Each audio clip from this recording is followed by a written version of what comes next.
This is the Groeschel Leadership Podcast. Hey, it's great to have you back for another episode of the Groeschel Leadership Podcast. And I just want to say thank you for listening. And also, so many of you have written in or told us on social media that this is making a difference. And that really means so much to me. I hear that a lot of you are getting together with your leadership teams. I think that is so smart when we can read books together, listen to podcasts together, create a common language. And when we're growing together, it really helps strengthen the whole organization. I also want to just say thank you for spreading the word on social media. If you haven't already subscribed, I would encourage you to subscribe to this. It can come to you every single month on YouTube or iTunes or Google Play or however you listen or watch. And that way, every single month on the first Thursday of the month, there'll be a little 20, 25-minute shot in the arm that'll help you grow in your leadership. We believe and know that when the leader gets better, everyone gets better. Email questions or ideas or thoughts anytime that you'd like to me at leadership@Life.Church. And if you would like the notes that are very detailed sent to you before the podcast releases, you can just go to leadership@Life.Church and click on the place to subscribe, and then we'll send you the notes every single month. Let's dive in. And what we're going to do in this episode is we're going to talk about kind of part two of how do we grow in our ability to anticipate what's coming as leaders. The title I'm calling it is 3 Questions for Anticipatory Leaders. Let's go ahead and review the big thoughts that we covered in the last episode, then we'll dive into new content today. A big thought is this: the difference between a good leader and a great leader is one who learns to anticipate rather than react. We also recognize, because everything is changing around us so rapidly, that the way we're doing things will not work forever and ever. If you're not changing, you're being left behind. So how do we grow into the future? 2 big thoughts we covered. Number 1 is we're going to solve problems before they're big. And number 2 is we're going to see potential that others overlook. We're going to solve problems before they're big. What we're going to do is recognize that the big problems we have today were probably small problems yesterday that nobody addressed. So we're going to see problems early and we're going to solve them quickly. The reactionary leader says this: I'll solve the problem when I see it. The anticipatory leader says, I'll solve the problem before it's a real problem. We're also going to see potential that others overlook. Do you have a hunch? Do you have an idea? Do you feel like the market's moving in one way? Do you see a need that people are going to have that they don't even sense yet that they have, and you can meet that need?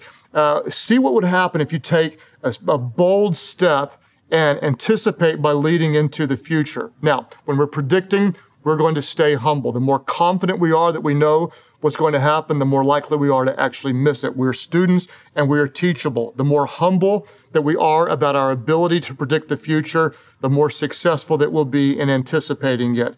What are we going to recognize? Things are changing. So we're going to anticipate where things are going. We are not afraid of the future. As leaders, what do?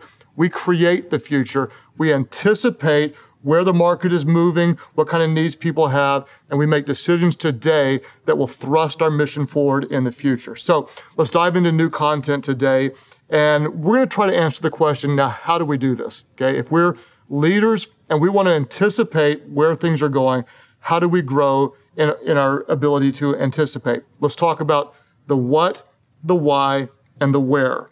Thought number 1 is this: we need to see what is happening. It seems obvious, but I don't want to pass by this.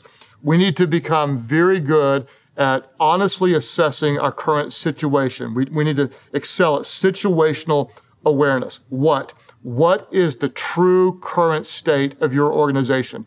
What is the true current state of your mission, of your nonprofit, of your marketplace? What is the true current state? And we have to work very hard to be honest, because let me just say it this way: nobody lies like leaders, okay? Those of you who are natural-born leaders or entrepreneurs, you tend to be optimists, and because of that, you like to see what's good. You often have a difficult time telling the truth about things that are not working. And we as leaders, we want to believe that we're succeeding.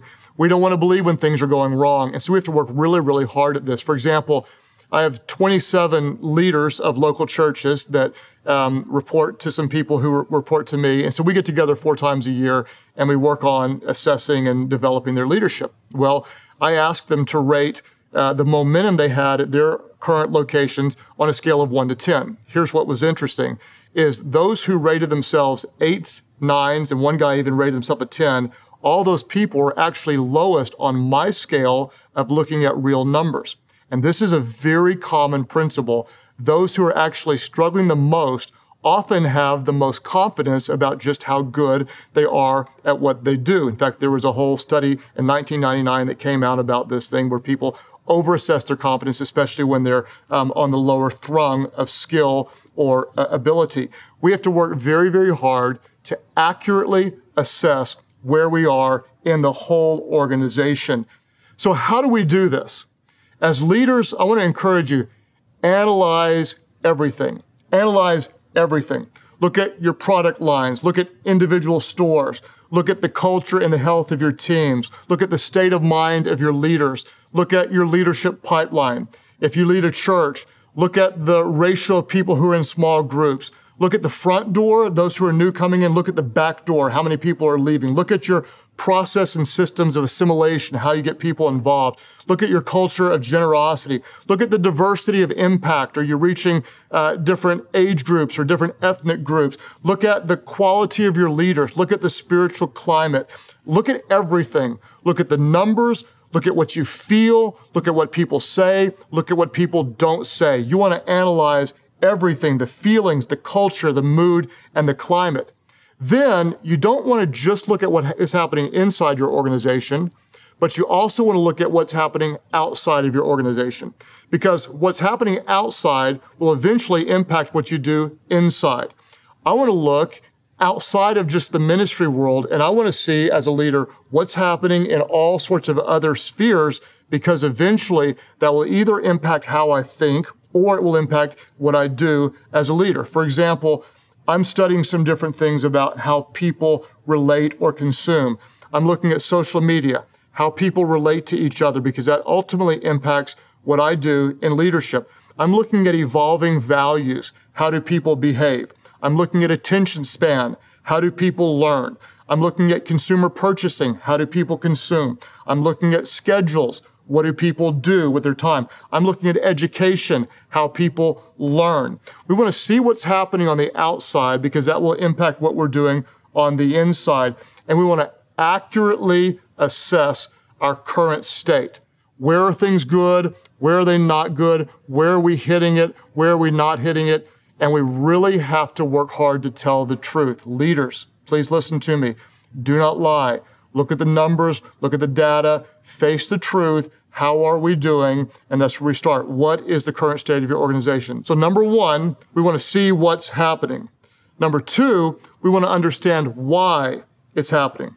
See what is happening, then we want to understand why it's happening. In other words, if something isn't working, why is it not working? This is so important. The flip side is true as well. If something is working, we want to know why it is working. I like what my friend, pastor, and teacher on leadership, Andy Stanley says. He says, if you don't know why something is working when it is, you won't know how to fix it when it's not. Powerful quote. Why is this not working? Why is this working? So if you're stalled, why? Is it because you have a weak leader, a bad location, average customer service? Why? If you have a product that's lagging, why is it lagging? Is it because you lack marketing? Is it because the competition is beating you? Is it because your market lacks awareness of what you have? If your ministry is flat, why? Is it because you're insider focused? Your people are not friendly? You're not teaching vision and passion? You're not building disciples? You've got an incompetent leader? Ask yourself, why? I like this Ralph Waldo Emerson quote. He said, the person who understands how will always have a job. The person who understands why will always be his or her boss. Why are things happening? Now, when you want to assess why things are working or not working, what I want to do is I want to encourage you to ask 21 questions. Now, you may say, why in the world would I ask 21 questions? Let me unpack this with a story. I had a hurt shoulder, and I was talking to one of the best trainers, a doctor that I know, and he started asking me questions about my shoulder. I thought this is probably a relatively simple injury, and the diagnosis is probably pretty obvious to him. But he asked me question after question after question after question. After about 15 questions, I thought, certainly he's through. Then he kept asking questions and kept asking questions and kept asking questions. And finally, he said, here's what's wrong with it and here's what you need to do. And so I asked him, when did you have the diagnosis? And he said, well, honestly, before I asked the first question, I had a hunch about what was wrong, but I've trained myself never to go with what I think is true. I'm going to exhaust every question that I can possibly ask and ask with a very open mind so I don't make any wrong assumptions. I listened to that and I wanted to write down every word that he said. And he said, I trained myself to ask 21 questions. And so I asked him, why 21? And he looked at me real seriously and he said, because 21 is more than 20. That's why. We're going to ask a lot of questions. And 21 is obviously just a number pulled out of the air, but we're going to ask questions. We're not going to assume that we know why something's working or why it's not. We're going to ask questions. What we're going to do as we're asking these questions is we're going to recognize we are gathering information not to confirm our biases. We're gathering information and we're asking open-ended questions and we're just absorbing information. Then what I want to encourage you to do is sleep on it. A night, 2 nights, 3 nights, more if you can. And the more information you gather from all these different sources, the more you'll start to connect the dots and you'll start to recognize that sometimes the real problem is actually 2 or 3 layers before what is obvious. So often we miss what the real reason is because we're just staring at the obvious symptom and not getting down to the root of the issue. We're going to ask questions, all sorts of questions. Then if we have time, we're going to start connecting the dots and start to recognize maybe we can understand the root of why this is happening or why that it's not. When we understand the why, it's so much easier then to recognize the where. We have to start with the why. When we understand the why, we can turn what looks like a problem into potential because we can diagnose accurately why there is a problem. Always remember this. Problems reveal hidden possibilities. That sounds like something that someone would tweet and it sounds kind of cheesy, but it's not. It is absolutely true. Every time there's a problem, there is an opportunity. That's what innovation is. It's turning problems into something and answering them and solving them again and again. What are innovations? Very simply, innovations are solutions to problems. Every time you see a potential problem, ask yourself, how can we solve it? This is what anticipatory leaders do. Anticipatory leaders are solving future problems before they become present realities. This is why we anticipate. So let's think about this. What's changing in our world today? One of the things that's changing is retail, how people shop. For example, I used to walk into a store. I don't walk into stores ever. Everything I order online. So what is this doing? This is creating a problem for retailers. The big malls, they're going to be emptying and are emptying currently. Big box stores. This is a problem if you're in retail, but what is this? This is an opportunity for someone else. In fact, as someone who is starting churches around the nation, we just made 2 different offers on big box stores because the prices are going down, their availability is going up, and I see opportunity like crazy. What's a problem for some can be an opportunity for someone else. Also, what is a problem in my world? Schedules are so busy right now. Those of you who are trying to utilize volunteers and maybe have ministries, the weekends are crazy busy. This is a problem. In my world, people almost don't have time to come to church. I know they should, but the reality is when we look at it, they're at soccer, they're at dance, they're at football. The church isn't that big of a priority to them. So I can whine about it, complain about it, or I can do something about it. Problem leads to opportunity. At 4 of our different locations, we have test services on Monday night.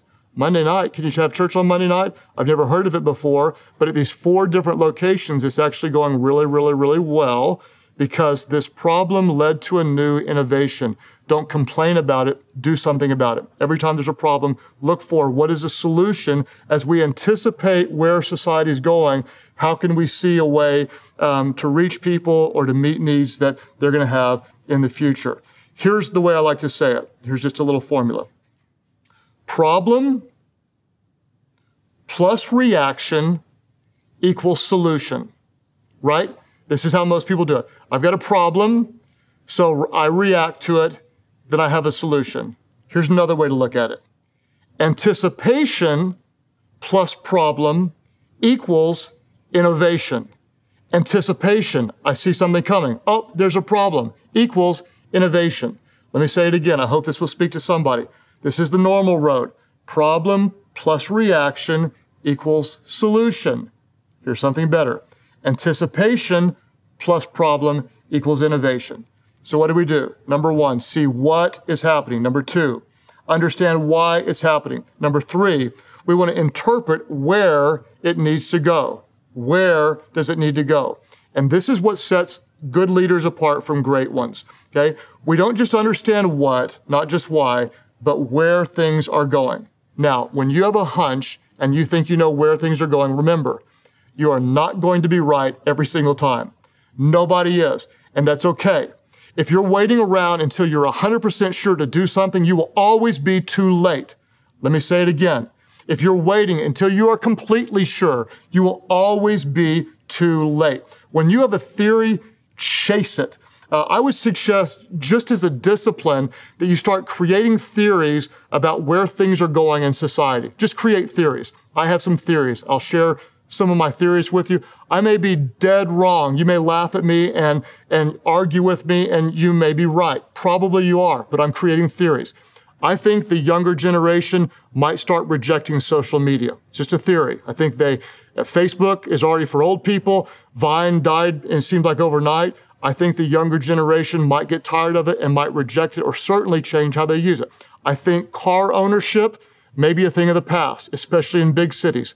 I think that people will essentially get like self-driving Uber cars, and it's going to be cheaper than owning them. I think car ownership may be a thing of the past. I think that higher education is becoming too expensive, and the return on investment is not what it used to be.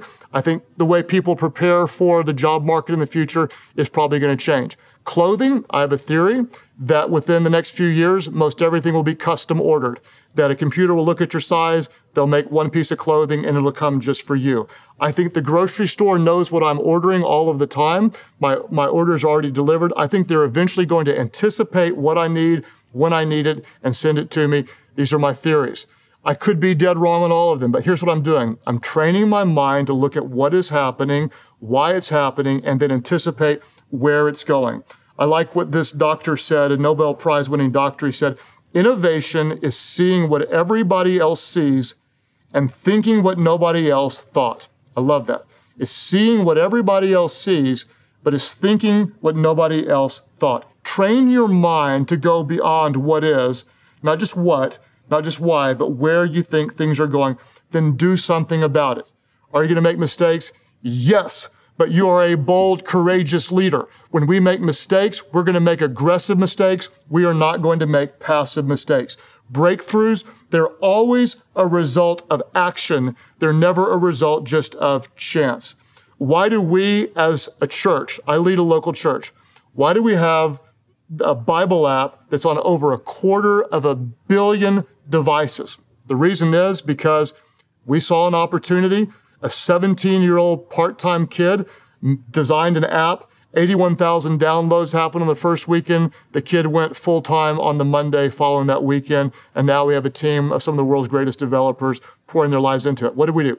We saw an opportunity.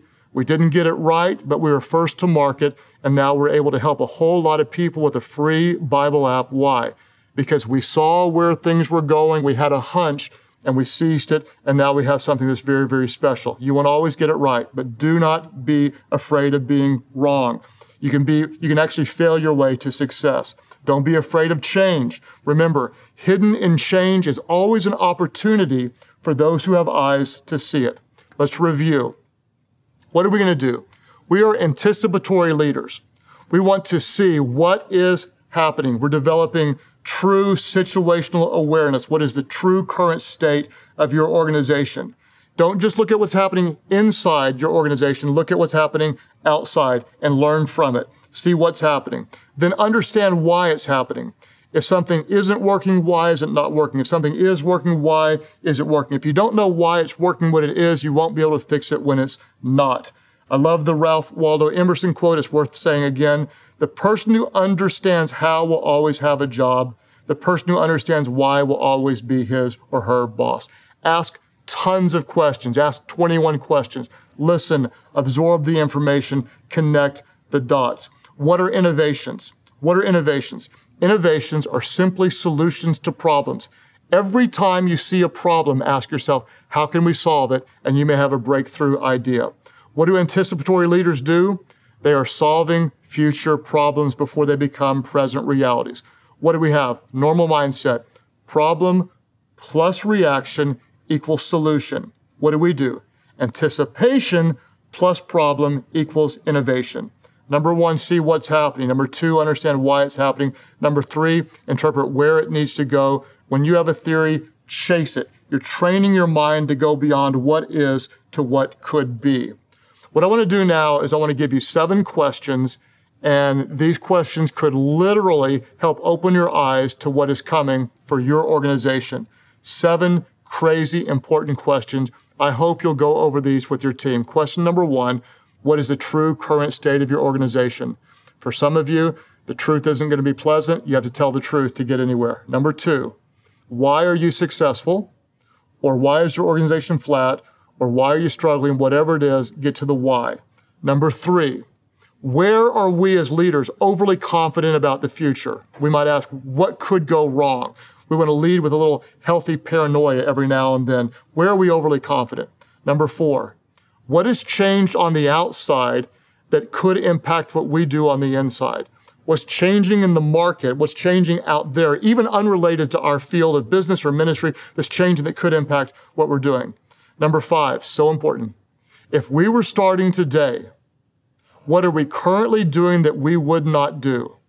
Wow, okay? That's worth your whole 25 minutes. This is so important. If we were starting today, what are we currently doing that we would not do? Once you name it, why are you going to keep doing it? And then finally, the last question is this. If we were starting today, what would you attempt? If you were starting over today, what would you attempt? And then, what's keeping you from attempting it? I want to tell you personally, thank you so much for being a part of our leadership community. We're very, very passionate about building leaders. Thank you for rating. Thank you for reviewing this. Thank you for sharing on social media. Look forward to being with you again on the first Thursday of next month. What are you going to do? You're going to be yourself as a leader. You have gifts, you have talents, you have a personality that is there on purpose. Be yourself. Why? Because people would rather follow a leader who's always real than one who's always right.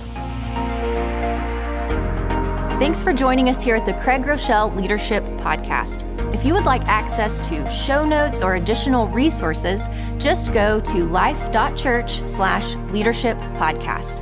And while you're there, you can sign up to have all of these resources sent directly to your email inbox every time we release a new episode. Craig's latest book, Daily Power, 365 Days of Fuel for Your Soul, is in bookstores now. We grow best when we practice daily. In this book, you'll find insights you can apply directly to your marriage, your workplace, your family, and decisions you make every single day. Pick up your copy of Daily Power by heading to CraigGroeschelBooks.com. And if you're enjoying this podcast, please let us know and help us spread the word by giving us a review on iTunes. And if you have a question that you would like Craig to answer on an upcoming episode, send it our way at leadership@life.church. Thanks again so much for joining us, and we'll see you next time here on the Craig Groeschel Leadership Podcast.